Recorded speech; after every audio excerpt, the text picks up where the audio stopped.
आकाशवाणी भोपाल से प्रस्तुत हैं प्रादेशिक समाचार।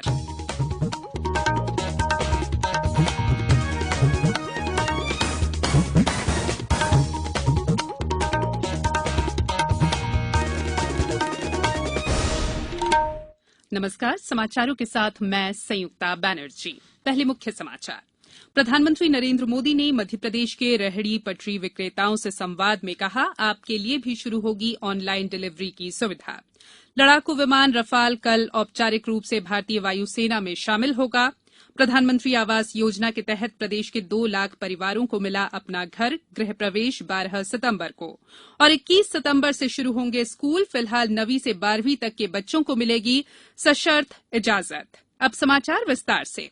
प्रधानमंत्री नरेंद्र मोदी ने आज मध्यप्रदेश के रेहड़ी पटरी विक्रेताओं के साथ वीडियो कॉन्फ्रेंसिंग के जरिए स्वनिधि संवाद किया। केंद्र सरकार ने कोविड-19 से प्रभावित गरीब रेहड़ी पटरी वालों को उनकी आजीविका फिर से शुरू करने में मदद के लिए पीएम स्वनिधि योजना शुरू की। प्रधानमंत्री श्री मोदी ने इस योजना के हितग्राहियों से संवाद करते हुए उनके फिर से अपनी आजीविका को पटरी पर लाने के प्रयासों की प्रशंसा की।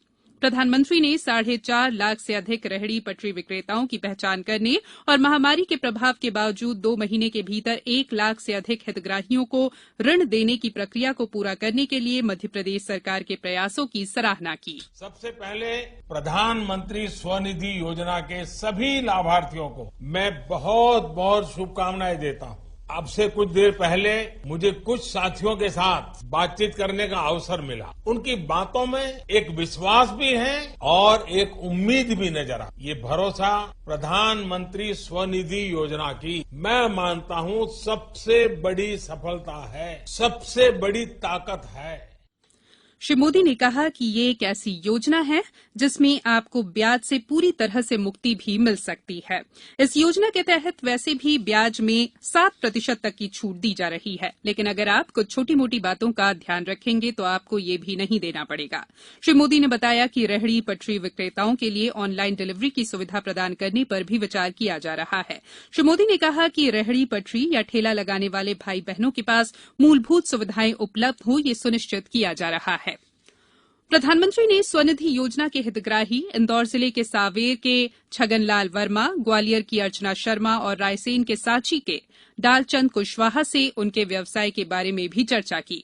ग्वालियर की अर्चना शर्मा ने प्रतिक्रिया देते हुए योजना की प्रशंसा की। जी, मेरी आर्थिक स्थिति सही नहीं थी सर। पता चला कि मोदी जी का 10,000 का लोन आया है। मुझे बताया कि नगर निगम में फॉर्म भरे जा रहे हैं। मैं वहाँ पर फॉर्म भरने गई, मुझे लोन पास हुआ। उन्होंने बताया कि आपका लोन पास हो चुका है। सेंटर बैंक गई, सेंटर बैंक वालों ने मुझे 10,000 का लोन दिया। उससे मेरा दोबारा ये धंधा जो बंद हो चुका था वो मैंने अपना धंधा दोबारा चालू कर दिया। छगनलाल वर्मा ने अपनी प्रतिक्रिया में कहा कि वे चाहते हैं कि सभी विक्रेता इस योजना का लाभ उठाएं। मैं चाहता हूं कि हमारे जो गरीब परिवार है ये भी इस चीज का लाभ ले और अपने इस चीज में धंधे में थोड़ा उन्नति करे। वहीं डालचंद कुशवाहा ने प्रधानमंत्री को बताया कि इस योजना से उनकी रोजी रोटी का संकट दूर हो गया है। कुछ पैसा जमा करके रखा है, कुछ पैसा निकाल लिया है मैंने, जिससे कि मैं सब्जी रोज लाता हूँ। अपन को 200, 250, 300 रुपए का मुनाफा हो रहा है। सब्जी का जो अपन खरीद के लेके आता वो पैसा भी मेरे को निकल जाता है सर। मुख्यमंत्री शिवराज सिंह चौहान ने स्वनिधि योजना लागू करने के लिए प्रधानमंत्री का आभार व्यक्त करते हुए कहा कि कोई भूखा न रहे, इसके लिए श्री मोदी ने 80 करोड़ गरीबों को निःशुल्क राशन देने के लिए अभियान शुरू किया है। मुख्यमंत्री ने बताया कि प्रदेश में 4 लाख से अधिक रेहड़ी पटरी वालों को पहचान और प्रमाण पत्र जारी किए गए हैं। 1,40,000 विक्रेताओं को 140 करोड़ रुपए की राशि स्वीकृत की जा चुकी है। प्रधानमंत्री से चर्चा के बाद हमारे संवाददाताओं ने अलग अलग शहरों में हितग्राहियों से उनकी राय जानी। मेरा नाम ज्ञानेश्वर है। मैं आज 10 साल से यहाँ पर ठेला लगा रहा हूँ। आज हमारे प्रधानमंत्री जी ने इन गरीबों के लिए जो कदम उठाया है ये हमें दोबारा उठने का बहुत मौका दिया है कि आज हम अपने पैरों पे दोबारा खड़े होकर हमारे परिवार का जीवन यापन अच्छे से कर सकते हैं। रफीक खान, सरकार की अच्छी योजना है। 10,000 रुपए जो मिल रहे थे कोरोना में, जो नुकसान हुआ है, हम फिर से अपनी रेडी पट्टी जमा सकते हैं। इससे सबको फायदा होगा। सरकार की अच्छी योजना है ये।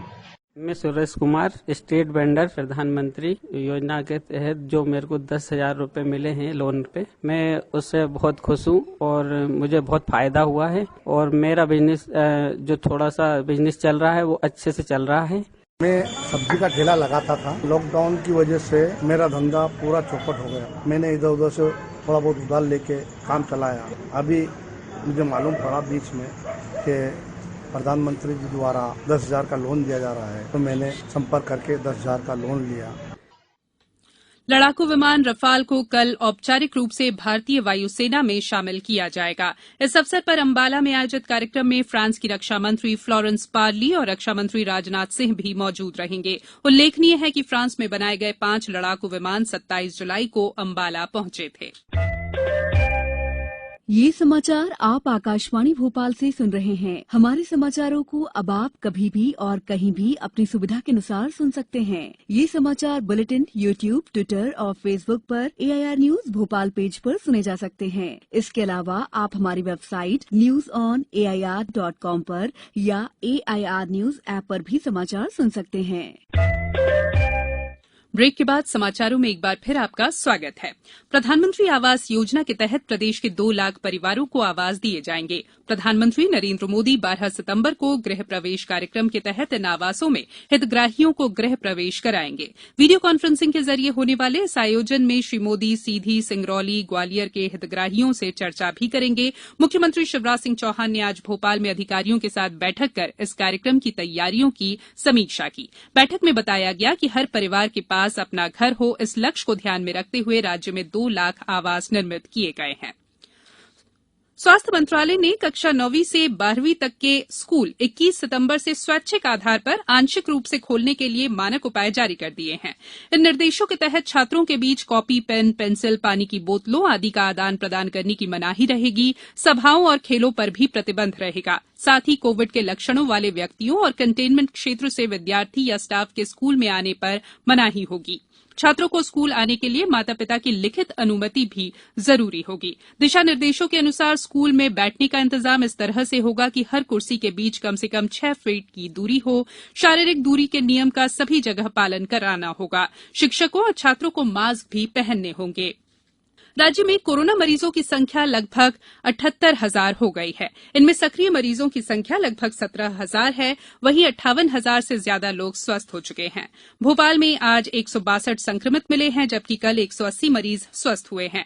देवास जिले में 7 नए मरीज मिलने के बाद अब तक संक्रमितों की संख्या 296 हो गई है, जबकि पन्ना में 8 नए मरीज मिले हैं। उन्हें मिलाकर मरीजों की संख्या 324 पर पहुंच गई है। छिंदवाड़ा में कल देर रात 2 बुजुर्गों की मौत हो गई। वहीं 29 पॉजिटिव मिले हैं। प्रदेश में विधानसभा उपचुनावों के लिए राजनीतिक सक्रियता बढ़ गई है। केंद्रीय मंत्री नरेंद्र सिंह तोमर, मुख्यमंत्री शिवराज सिंह चौहान और राज्यसभा सांसद ज्योतिरादित्य सिंधिया 10 और 12 सितंबर को ग्वालियर चंबल क्षेत्र में 5 विधानसभा क्षेत्रों में सभाएं करेंगे। अधिकृत जानकारी के अनुसार तीनों नेता कल मुरैना की दिमनी और अंबाह विधानसभा क्षेत्रों में 176 करोड़ रुपए की लागत के निर्माण कार्यों का लोकार्पण और भूमि पूजन करेंगे। प्रदेश में 16 सितंबर को पात्रता पर्ची के आधार पर खाद्यान्न वितरण की शुरुआत की जाएगी। इस दौरान प्रदेश की सभी 25,000 राशन दुकानों पर प्रतीकात्मक रूप से खाद्यान्न वितरण किया जाएगा। इस कार्यक्रम से देश के लगभग 11 लाख परिवार लाभान्वित होंगे। भारतीय जनता पार्टी के राष्ट्रीय संगठन महामंत्री बीएल संतोष की उपस्थिति में आज भोपाल में पार्टी की अलग अलग बैठकें हुई। इन बैठकों में प्रदेश की 27 विधानसभा सीटों पर होने वाले उपचुनाव की तैयारियों की समीक्षा के साथ ही इन क्षेत्रों में चुनावी तैयारियां तेज करने की कार्य योजना को अंतिम रूप दिया गया। इन बैठकों में मुख्यमंत्री शिवराज सिंह चौहान, पार्टी के प्रदेश अध्यक्ष विष्णुदत्त शर्मा के अलावा विधानसभा उपचुनाव के प्रभारियों, पार्टी के जिला अध्यक्षों, चुनाव संचालन समिति के सदस्यों और विस्तारकों ने भी भाग लिया।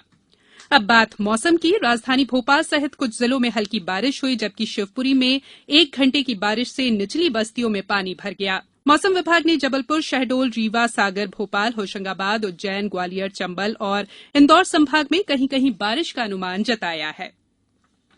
अब कुछ समाचार संक्षेप में। मध्यप्रदेश उच्च न्यायालय खंडपीठ ने स्थानीय ऑटो रिक्शा चालकों को नए परमिट जारी न करने के आदेश दिए हैं। डिंडौरी जिले में महिलाओं और बच्चों के पोषण स्तर में सुधार के लिए राष्ट्रीय पोषण माह मनाया जा रहा है। इसके तहत महिलाओं को किचन गार्डन को बढ़ावा देने के लिए हरी सब्जियां लगाने के लिए प्रेरित किया जा रहा है। गुना जिले में विद्युत उपभोक्ताओं की समस्याओं के निराकरण के लिए शिविर आयोजित किए जा रहे हैं। इंदौर से हावड़ा के बीच क्षिप्रा एक्सप्रेस विशेष ट्रेन 14 सितंबर से चलाने का निर्णय लिया गया है। भोपाल स्टेशन की बजाय संत हिरदाराम नगर में इसका हॉल्ट रहेगा। भोपाल जिला कलेक्टर अविनाश लावनिया ने सीरो सर्वे में नियुक्त अधिकारियों और कर्मचारियों को अभियान के दौरान अनुपस्थित रहने पर कड़ी कार्रवाई की चेतावनी दी है। अंत में बुलेटिन के मुख्य समाचार एक बार फिर। प्रधानमंत्री नरेंद्र मोदी ने मध्यप्रदेश के रेहड़ी पटरी विक्रेताओं से संवाद में कहा, आपके लिए भी शुरू होगी ऑनलाइन डिलीवरी की सुविधा। लड़ाकू विमान रफाल कल औपचारिक रूप से भारतीय वायुसेना में शामिल होगा। प्रधानमंत्री आवास योजना के तहत प्रदेश के 2 लाख परिवारों को मिला अपना घर गृह प्रवेश 12 सितंबर को और 21 सितंबर से शुरू होंगे स्कूल। फिलहाल 9वीं से 12वीं तक के बच्चों को मिलेगी सशर्त इजाजत। इस बुलेटिन में इतना ही। सतर्क रहिए, सुरक्षित रहिए और सुनते रहिए आकाशवाणी। नमस्कार।